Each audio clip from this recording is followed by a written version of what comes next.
চিরঞ্জিত academy চ্যানেলে সবাইকে স্বাগত জানাই প্রত্যেক প্রাইমারি ও আপার প্রাইমারি টেট প্রার্থীকে। আশা করি সবাই ভালো আছো এবং টেটের জন্য প্রস্তুতি নিচ্ছ। এই প্রস্তুতি নেওয়ার ক্ষেত্রে আমি চিরঞ্জিত স্যার তোমাদের সঙ্গে আছি। ইতিমধ্যেই আমরা বুদ্ধি নিয়ে বিভিন্ন রকম তত্ত্ব আলোচনা করে ফেলেছি। গত ক্লাসে আলোচনা করেছিলাম গিলফোর্ডের SOI মডেল। আজকে আমরা আলোচনা করব স্টার্নবার্গের ত্রিস্তরীয় তত্ত্ব বা ট্রায়ার্কিক থিওরি নিয়ে। কেমন? চলো সরাসরি আমরা ক্লাসেই চলে যাই সময় নষ্ট না করে। সিটেটের কোশ্চেনের মান অনুযায়ী এখন যেটা মনে হচ্ছে তোমার প্রাইমারি টেট আপার প্রাইমারি টেটের প্রশ্নপত্র সেভাবেই করবে।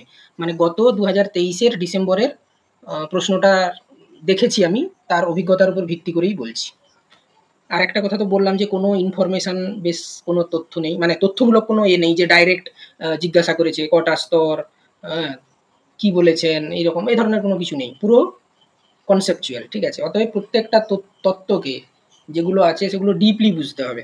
ধরো পেঁয়াজের যে তত্ত্বগুলো আছে সেখানে প্রত্যেকটা সেই তত্ত্বের মধ্যে যে আবার যে 4টে পয়েন্ট আছে, 4টে পয়েন্টের আবার যে সাব পয়েন্টগুলো আছে, সে সাব পয়েন্টের বৈশিষ্ট্যগুলো কি কি। একটা শিশুর একটা আচরণকে তুলে ধরার পরে বলবে এটা কোন বৈশিষ্ট্যের অন্তর্গত বা এর মাধ্যমে কি বোঝাতে চাওয়া হয়েছে, এই ধরনের। বুঝতে পারলে আমি কি বলতে চাইছি? তো এই জন্য আমাদেরকে ওইভাবে পড়াশোনাটা ওইভাবেই আমাদেরকে করে যেতে হবে। যেমন ধরো কোহলবার্গ থেকে প্রশ্ন এসছে। কোহলবার্গের সময় আমি তোমাদের একটা ডায়াগ্রাম দেখিয়েছিলাম, মনে পড়ছে আমার এখনো। বলছে মোরাল ডেভেলপমেন্ট কোনো শিশুর মধ্যে কিভাবে হচ্ছে সেটা জানার জন্য কি পদ্ধতি ব্যবহার করা হবে। প্রশ্নটা ভালো করে শুনবে। বলছে which method did Lawrence Kohlberg use to study moral development of children. কোন মেথডটা প্রয়োগ করেছিলেন একটা শিশুর মোরাল ডেভেলপমেন্টটা হচ্ছে কিনা জানার জন্য। মোটটা কথা এইটা। অপশান দিয়েছে experimental method, quantitative research approach. Experimental method মানে পরীক্ষামূলক পদ্ধতি, কোয়ান্টিটেটিভ রিসার্চ অ্যাপ্রোচ মানে হচ্ছে পরিমাণগত গবেষণামূলক পদ্ধতি। তারপরে বলছে posing moral dilemmas to children and analysing responses, conducting observations of children during play. তৃতীয়টা বলেছে যে জ্ঞানমূলক দ্বন্দ্ব উপস্থাপন করা এবং তার পরিপ্রেক্ষিতে বাচ্চার যে প্রতিক্রিয়া, শিক্ষার্থীর প্রতিক্রিয়া, সেটা বিশ্লেষণ করা। তারপরেটা বলেছে যে এমনি পর্যবেক্ষণ করা তারা শিক্ষার্থীরা যখন খেলাধুলো করছে। বলো মোরাল ডিলেমা হবে কি হবে সেটা তোমরা বলবে। বলো।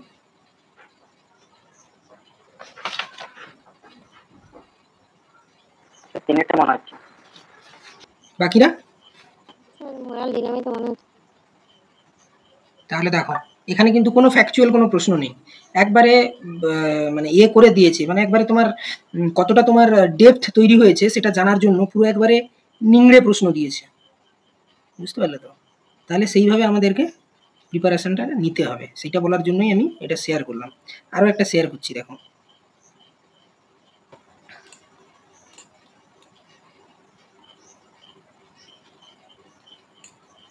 Jean Piaget's theory of cognitive development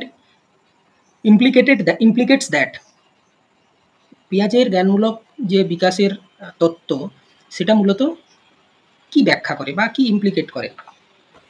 বলেছে focus of teaching should be the outcome of the activity instead of the process of thinking. Behaviour should be conditioned using rewards and punishment. Concept should be taught in a sequence of complex to simple. Curriculum should be designed keeping children's age group and stage in mind. যদি বুঝতে অসুবিধা হয় নির্দ্বিধায় বলবে, ঠিক আছে? Punishment তো হবে না, কমপ্লেক্স টু সিম্পল হবে না, তাহলে 1 আর 4 এর মধ্যে হচ্ছে ফোকাস টিচিং। হ্যাঁ হ্যাঁ, এইভাবে হচ্ছে মানে অপশান আমাদেরকে করতে হবে। প্রথম কথা বিহেভিয়ার শুড বি কন্ডিশন তো হবেই না, মানে কন্ডিশন মানে হচ্ছে ওই SR যে এই মডেল, রিওয়ার্ড পানিশমেন্ট তো এখানে আসবেই না। কমপ্লেক্স টু সিম্পল তো হবেই না, কারণ সিম্পল টু কমপ্লেক্স হবে, তাহলে দুটো অপশন চলে গেল। থাকলো কি 1 আর 4। এবার 1 4-এর মধ্যে এবারে বিচার করো। স্যার একটাই হবে বলুন। আচ্ছা, আর কে কি পৌলমি কি বলছো? তো মনে হচ্ছে। চন্দ্রশেখর? আমার 4 মনে হচ্ছে। এটা 4-এরটাই হবে। কেন হবে? তুমি জিন পিয়াজেটের থিওরিটার যদি ইমপ্লিকেশনটা যদি আমরা চিন্তা করি, যখন ফার্স্ট স্টেজে আছে, যখন একেবারে 0 থেকে 2-এ আছে, তখন সে বস্তুর স্থায়িত্ব বুঝছে, তার মানে কি তার কাছে বিভিন্ন ধরনের বস্তুর উপস্থাপন করতে হবে, তার মানে কি তার এজটা কি কোন স্টেজে আছে সেই অনুযায়ী তার পাঠ্যক্রম তৈরি হচ্ছে। যখন সে পরের স্টেজে আসছে, পরের স্টেজে আসছে, পরের স্টেজে আসছে, সেইভাবে তার পাঠ্যক্রমটাকে ডিজাইন করতে হবে। আচ্ছা, উপরেরটা কেন হবে না? বলা হচ্ছে focus of teaching should be the outcomes of the activity instead of, মানে চিন্তা ভাবনার যে প্রক্রিয়া, প্রসেস অফ যে থিঙ্কিং, সেটার বদলে যেটা অ্যাক্টিভিটির যে আউটকাম আমরা পাচ্ছি, মানে যখন শিক্ষার্থীকে পড়াচ্ছি তার ফলস্বরূপ লার্নিং আউটকামসটা তারা যেটা দিচ্ছে তার উপর ভিত্তি করে টিচিংয়ের উপর ফোকাস করতে হবে, ফোকাসটা তার উপর ভিত্তি করে হবে না। এখানে কি করতে হবে না, সে তো বিভিন্ন এজ গ্রুপে বিভিন্ন ধরনের বৈশিষ্ট্যের কথা তিনি তো বলে দিয়েছেন জিন পিয়াজেট, তার যে শিক্ষামূলক যে তাৎপর্য, সেই তাৎপর্যের উপর ভিত্তি করে আমাদেরকে 4 নম্বরটা এখানে বেছে নিতে হবে। এই ধরনের কোশ্চেন এসছে, মানে বুঝতে পারছো? দেখো, একটা কোশ্চেনের জন্য 1 মিনিট, কিন্তু উত্তর দিতে তোমাদের সময় লাগছে 5 থেকে 6 মিনিট, তাহলে তুমি 150টা কোশ্চেন 150 মিনিট অ্যাটেন্ড করবে কি করে? আমি নিজে অ্যাটেন্ড করতে পারিনি 150টা কোশ্চেন, শেষে রাফলি অ্যাটেন্ড করে বেরিয়ে এসেছি। বুঝতে পারলে তো? মানে বুঝে পড়ে ভালোভাবে সময় পাইনি, আমার একটা কোশ্চেনে 2 মিনিট 3 মিনিট করে সময় লেগে গেছে বুঝতে। কেমন? তো এই ধরনের মোটামুটি আসবে তোমাদের। আমি সিটেটের প্রশ্ন যেগুলো হয় সেগুলো আমি আলোচনা করে দেবো। তার আগে আমাকে একটু ভালো করে জেনে নিতে হবে সঠিক উত্তর কোনটা হবে, ভালো করে বসে বসে চিন্তা ভাবনা করে, হ্যাঁ, সেগুলো আমাকে আগে দেখতে হবে, দিয়ে আলোচনা করবো। এবং আমার যেটা মনে হয় না, আমি কোশ্চেন তৈরি করব এইভাবে তৈরি করবো এবারে কোশ্চেন, কারণ ফ্যাকচুয়াল প্রশ্ন আসছে না। ঠিক আছে, আচ্ছা হোক, আমরা এতে চলে যাই, আসল কাজে এগিয়ে যাই। আমরা বুদ্ধি নিয়ে আলোচনা করছিলাম, তো আজকে আমরা এর বুদ্ধি নিয়ে আলোচনা করব, স্টার্নবার্গের ত্রিস্তরীয় তত্ত্ব। ঠিক আছে, ট্রায়ার্কিক থিওরি অফ স্টার্নবার্গ।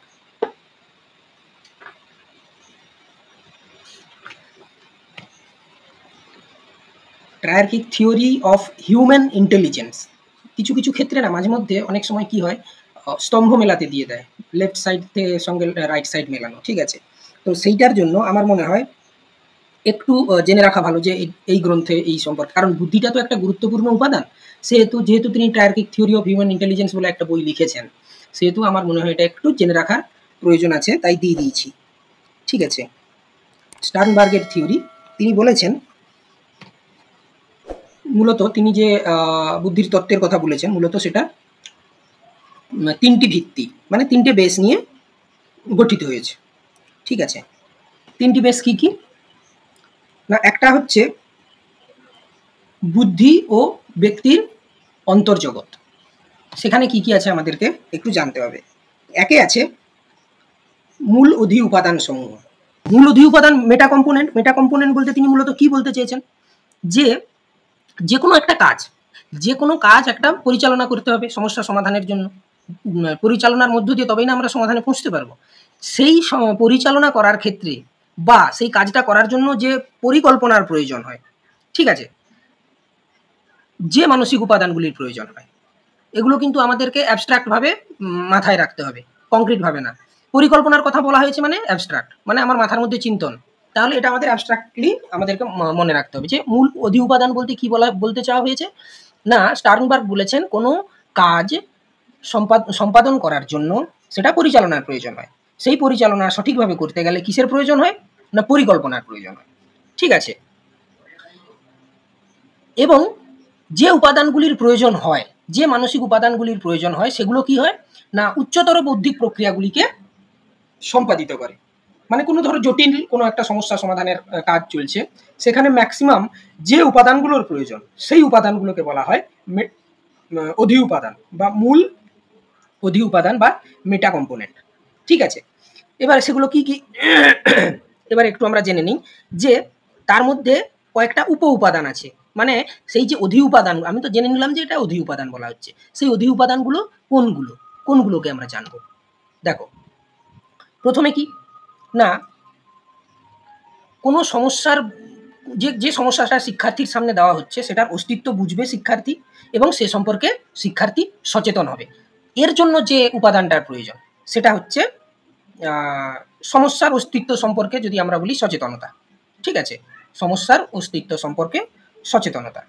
নেক্সট কি আছে, সমস্যার প্রকৃতি বোঝা, মানে সমস্যার স্বরূপ বোঝা। ঠিক আছে, যে কি ধরনের সমস্যা। যতক্ষণ না সমস্যার স্বরূপ বুঝতে পারবে বা প্রকৃতি বুঝতে পারবে, সেটা সমাধানের জন্য কিভাবে কাজ করতে হবে বা কিভাবে আচরণ করার প্রয়োজন, সে কিন্তু শিক্ষার্থী বুঝতে পারবে না। তাহলে তারপরে কি করতে হবে? প্রথমে আমরা সমস্যাটা কি বুঝলাম সেটা সম্পর্কে সচেতন হলাম যে আমার সামনে এই সমস্যাটা এসছে। তারপরে কি আসবে? সমস্যার স্বরূপটা বোঝা, যে সমস্যাটা কি ধরনের। তারপরে কি আসবে? আমাদের তারপরে শিক্ষার্থীর মাথায় কাজ করবে এই বিষয়টা যে আচ্ছা এটা কি আদৌ সলভ করা যাবে, অর্থাৎ এটা কি সমাধানযোগ্য কিনা সেটা জানতে হবে, বা সেটা জানার জন্য যে উপাদানটার প্রয়োজন হচ্ছে সেটা এক ধরনের উপ উপাদান। তারপরে কি বলা হচ্ছে না, সমাধানযোগ্য তো বোঝা গেল। যখনই শিক্ষার্থী বুঝে গেল যে সমস্যাটা সমাধানযোগ্য, তাহলে নিশ্চয়ই তার কয়েকটা ধাপ আছে সমাধানে।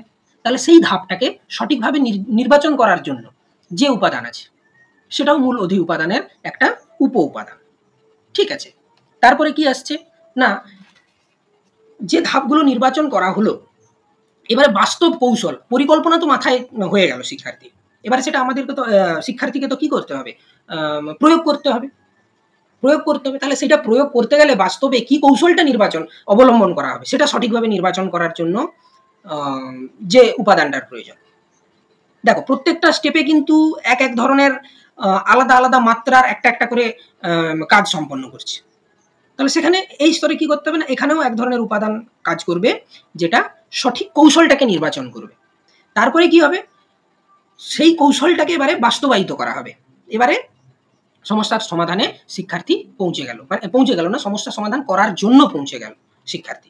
তখন কি হচ্ছে না, বুদ্ধিটা মনোযোগটাকে নিয়ন্ত্রিত করবে এবং সঠিকভাবে সেই যে কৌশলটা নির্বাচন করা হয়েছে সেটা সঠিকভাবে সঞ্চালনা করতে পারবে সেই বুদ্ধির মাধ্যমে।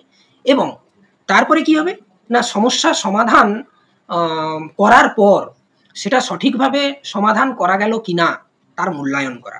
অর্থাৎ যে প্রোডাক্টটা বেরিয়ে এলো বা যে সমাধানের পথটা বেরিয়ে এলো বা যে সমাধানটা বেরিয়ে এলো সেটা কতটা যথাযথ, যুক্তিযুক্ত এবং পারফেক্টটাকে কি বলে? ওই যথাযথই বলা হয়। ঠিক আছে, সেটা মূল্যায়ন করতে হবে। তাহলে মূল অধি উপাদানে এই উপ উপাদানগুলো কাজ করে। এটা হচ্ছে সাব কম্পোনেন্ট। যদি এখান থেকে প্রশ্ন আসে, কিভাবে আসবে? ধরো এই স্লাইড থেকেই আমি বললাম যে একজন শিক্ষার্থীকে একটা সমস্যা দেওয়া হলো, তো সেই সমস্যাটার সমাধান করার জন্য সে সঠিক বাস্তব কৌশল নির্বাচন করলো। তাহলে শিক্ষার্থী বুদ্ধির কোন উপাদান এখানে কাজ করলো? ঠিক আছে, দিয়ে এবারে বলে দেবে, বা সেটা আবার ব্যাখ্যায়িতভাবে সেন্টেন্সের মাধ্যমে বলতে পারে যে ওখানে উচ্চতর বৌদ্ধিক প্রক্রিয়া সম্পাদন করার জন্য অধি উপাদান কাজ করেছে। এরকম লাইন ব্যাখ্যা করে দেওয়া মানে কি, তোমাদেরকে কি করবে? করিয়ে দেবে ওইখানে। আর তোমরা কনফিউজ হয়ে গেলে ওখানেই মাইনাস হয়ে যাবে।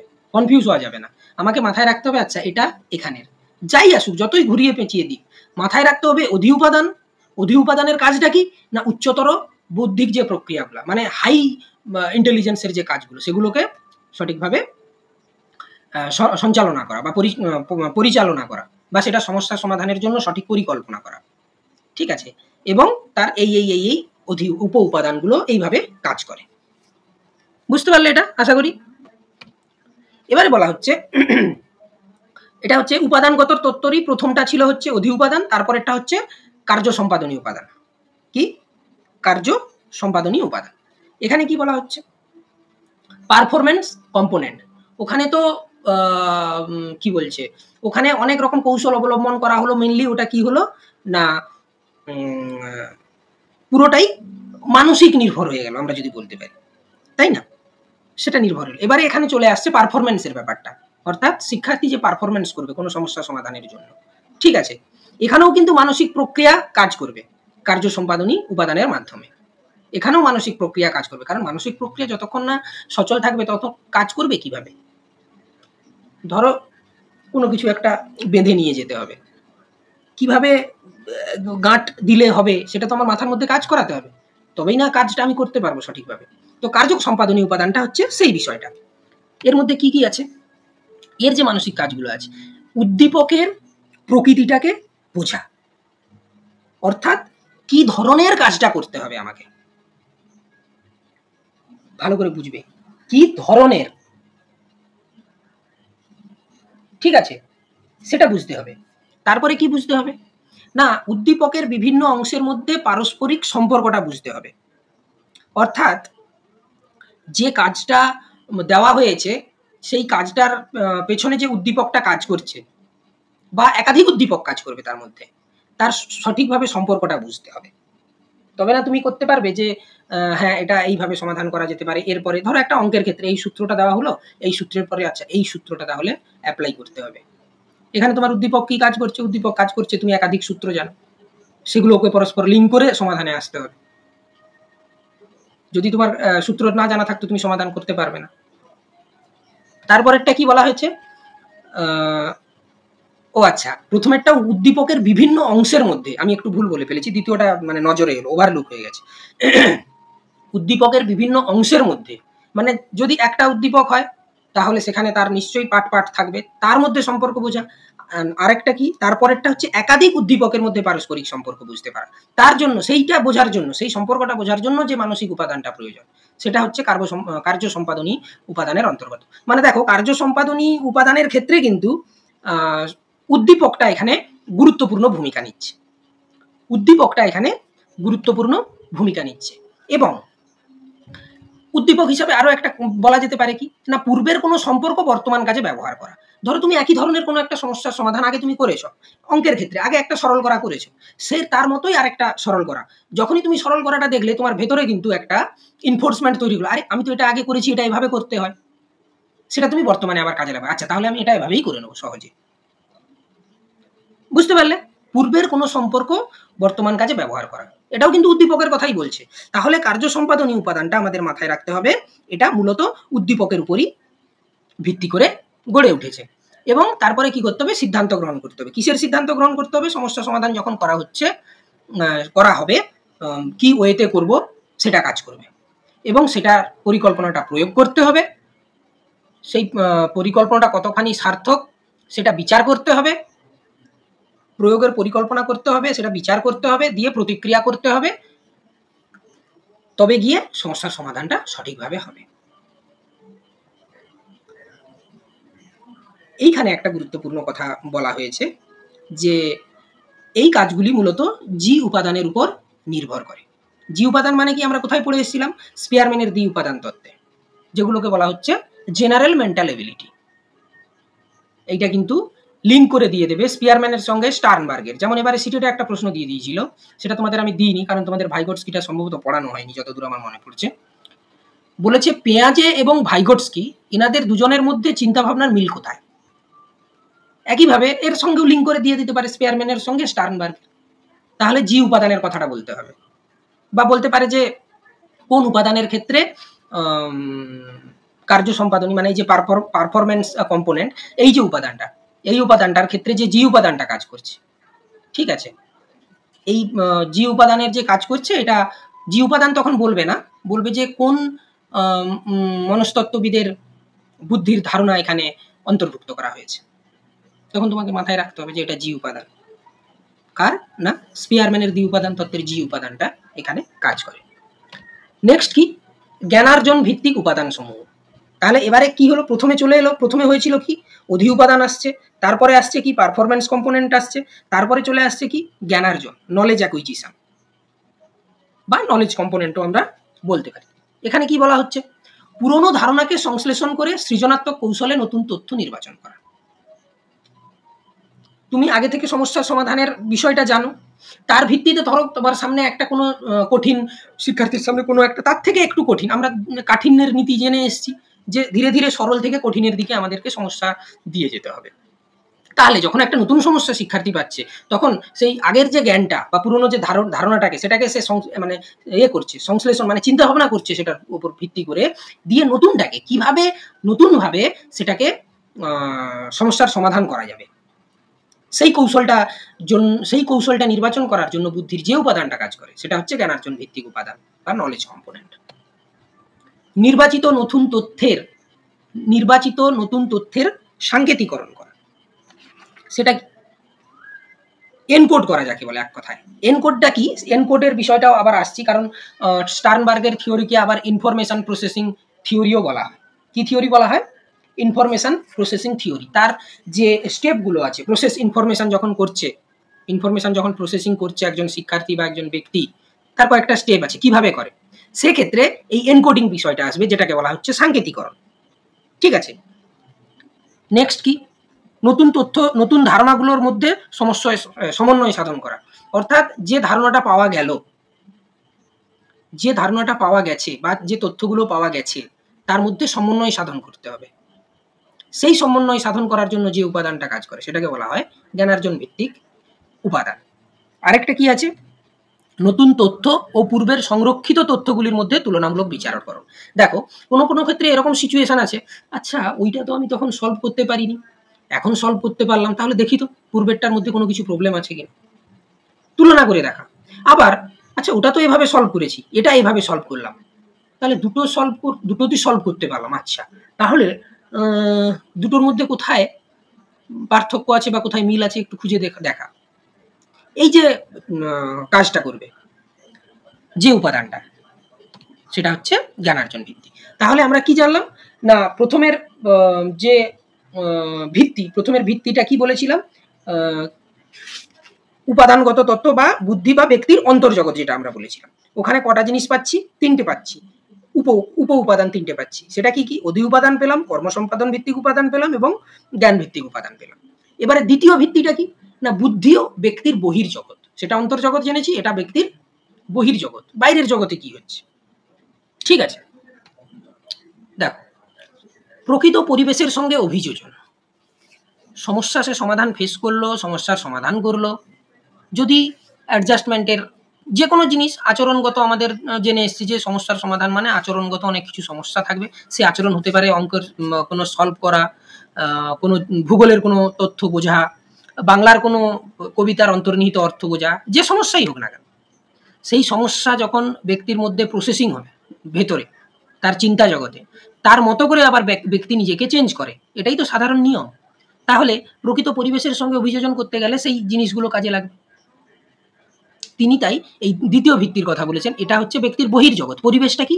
ব্যক্তির বহির্জগৎ। পরিবেশের সঙ্গে সেখানে অভিযোজনের বিষয়টা চলে আসছে। তারপরে কি বলছে, নির্বাচিত পরিবেশের উপযুক্ত রূপদান। একজন ব্যক্তি একটা পরিবেশে এলো, দিয়ে দেখলো যে পরিবেশটার মধ্যে কিছু পরিমার্জনের প্রয়োজন আছে, তখন কি করবে ব্যক্তি না, সেই পরিবেশটাকে সে নিজের মতো করে রূপদান করার চেষ্টা করবে, করে দেবে তা নয়, সে চেষ্টা করবে, যাতে কি হবে, তার নিজেরও মঙ্গল হবে, অপরেরও মঙ্গল হবে, সকলেরই ভালো হবে। সেটাকে সে কি করবে, নতুন করে আবার পরিমার্জন করার চেষ্টা করবে।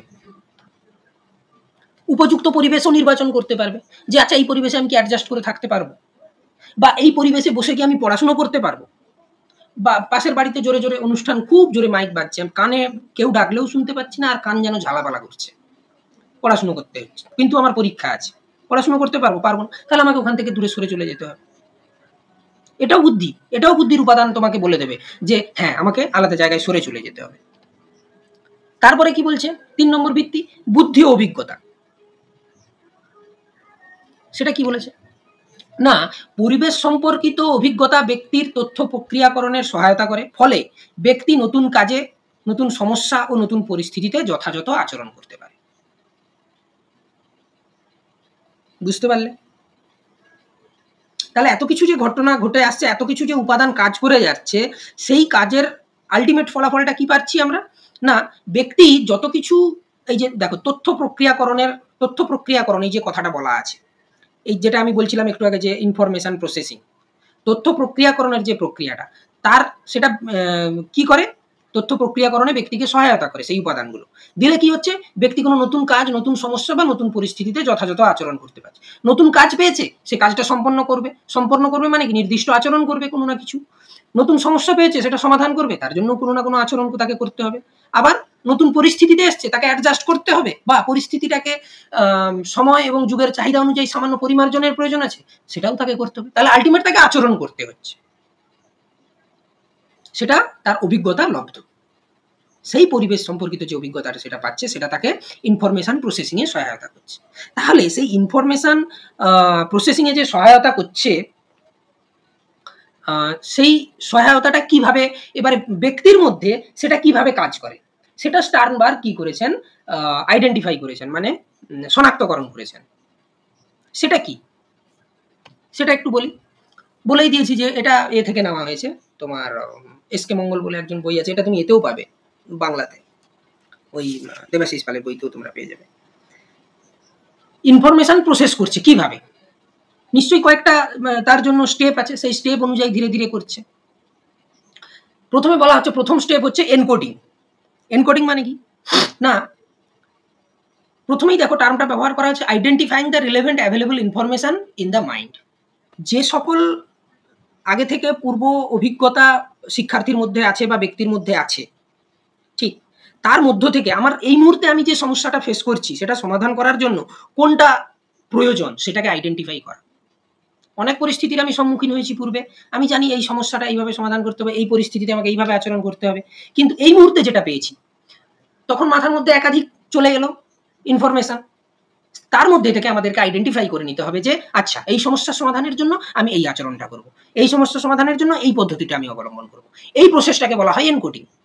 একাধিক আছে তার মধ্যে চয়ন করে নেওয়া কোনটা সঠিক, এই প্রসেসটাকে বলা হয় এনকোডিং। এনকোডিংটা মাথায় রাখবে, তাহলে একাধিক পরিস্থিতির মধ্য থেকে বা একাধিক তথ্যের মধ্য থেকে একটা তথ্য বা এক বা একাধিকও হতে পারে, সেখানে এক বা একাধিক তথ্য আমাদেরকে নির্বাচন করাটাই হচ্ছে আমাদের প্রথম ধাপ কোনো কিছু সমস্যার সমাধানের ক্ষেত্রে। ঠিক আছে, তারপরে কি বলা হচ্ছে, inferring, drawing the necessary inference. Inference মানে কি, একটা প্রয়োজনীয় পদক্ষেপ যে পরিকল্পনা করা, মনে করো পরিকল্পনার থেকেও আমার মনে হয় যে এখানে সিদ্ধান্ত গ্রহণ করার কথাটা বলা ভালো হবে।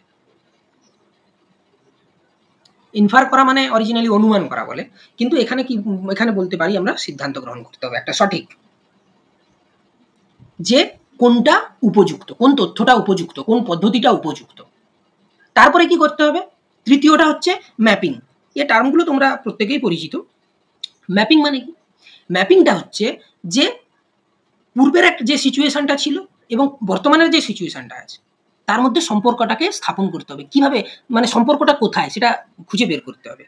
যখনই তুমি খুঁজে বের করতে পারবে সম্পর্কটা কোথায়, তখনই তুমি কিন্তু যথাযথভাবে সম্পর্ক স্থাপনে সার্থক হবে, বা ব্যক্তি সার্থক হবে বা শিক্ষার্থী সার্থক হবে। তাহলে ম্যাপিং এর কাজটা কি না, ম্যাপিং স্তরে কি করবে একজন শিক্ষার্থী বা ব্যক্তি প্রিভিয়াস পূর্ব অভিজ্ঞতার সঙ্গে বর্তমান পরিস্থিতির মধ্যে সম্পর্ক স্থাপন করবে। সম্পর্ক স্থাপন করার পরের স্টেপ কি হবে না, অ্যাপ্লিকেশন। যে সম্পর্কটা শিক্ষার্থী খুঁজে পেয়েছে সেটা সে অ্যাপ্লাই করবে। অর্থাৎ আমি এইভাবে সরল করাটা সমাধান করেছিলাম, তাহলে এটা এভাবেই করতে হবে, এটা মনে হচ্ছে এভাবেই করতে হবে, আচ্ছা তাহলে সেটা আমি অ্যাপ্লাই করি, দিয়ে অ্যাপ্লাই করা শুরু হয়ে গেল তার। এবং সেই সঙ্গে সঙ্গে justification, justifying the analysed solution of the problem. যে পদ্ধতিটা সে ব্যবহার করছে সেটা কতটা জাস্টিফাই, সেটা কতটা যথোপযুক্ত সেটাকে জাস্টিফাই করা, অর্থাৎ সমস্যা সমাধানের যৌক্তিকতাটা বিচার করা, মোদ্দা কথা কতটা যুক্তিযুক্ত হবে সমস্যা সমাধান। এবং সবার শেষে কি হবে, response, providing the best possible solution, অর্থাৎ সমস্যা সমাধানের সব থেকে বেস্ট যে উপায়টা বা যে পদ্ধতিটা বা যে পথটা সেটা প্রোভাইড করা, মানে প্রয়োগ করা বলতে পারো এখানে, বা চিহ্নিত করাও বলতে পারো। তাহলে আমরা আগের যে বুদ্ধির উপাদানগুলো যে এইভাবে কাজ করে আসছে, এক একটা কাজের জন্য এক একটা ছোট্ট ছোট্ট আরো উপ উপাদান কাজ করে আসছে, সেটা কিভাবে স্তরে স্তরে কাজ করে সেটা হচ্ছে, এটা হচ্ছে স্টেপস। স্টার্নবার্গের তাই তত্ত্বকে information processing theory of intelligence বলা হয়, যার মাধ্যমে বিভিন্ন স্টেপে 6টা স্তরে বুদ্ধি কাজ করে এবং তার মধ্য দিয়ে সে বৌদ্ধিক কাজ সম্পন্ন করে বা সমস্যা সমাধান করে। এই হচ্ছে স্টার্নবার্গের মূল তত্ত্ব। আমাদেরকে জানতে হবে ব্র্যাকেটে যে কথাগুলো লেখা আছে সেটার বিস্তারিত ব্যাখ্যাটা জানতে হবে, যে পূর্বের অভিজ্ঞতার সঙ্গে পরবর্তী বর্তমান পরিস্থিতির সম্পর্ক স্থাপন করা, এটাকে কি বলা হচ্ছে, ম্যাপিং বলা হচ্ছে। শুধু ম্যাপিং বলে দেওয়া থাকবে না, সেখানে লেখা থাকবে it should be considered as the ability of mapping, এরকম ভাবে কথাটা দেওয়া থাকবে, বাক্য দিয়ে দেবে তোমাকে কনফিউশন করার জন্য। আজ তাহলে এই পর্যন্ত থাক। আজকে আমরা স্টার্নবার্গের স্থিতলীয় তত্ত্ব নিয়ে আলোচনা করলাম, ট্রায়ার্কিক থিওরি নিয়ে। পরের দিন আমরা আলোচনা করব গার্ডেনারের বহুমুখী বুদ্ধিতত্ত্ব নিয়ে। ঠিক আছে, তাহলে পরের ক্লাসে আবার তোমাদের সঙ্গে দেখা হচ্ছে। ভালো থেকো, ভালোভাবে প্রিপারেশান নাও টেটের জন্য, কেমন? আর কোনো কনফিউশন থাকলে অবশ্যই কমেন্ট বক্সে কমেন্ট করে জানিও, এবং সেই সঙ্গে সঙ্গে পরের ক্লাসের আপডেটের নোটিফিকেশান পেতে অবশ্যই চ্যানেলটিকে সাবস্ক্রাইব করে পাশের বেল আইকনটি প্রেস করে দিও। পরের ক্লাসে আবার দেখা হচ্ছে।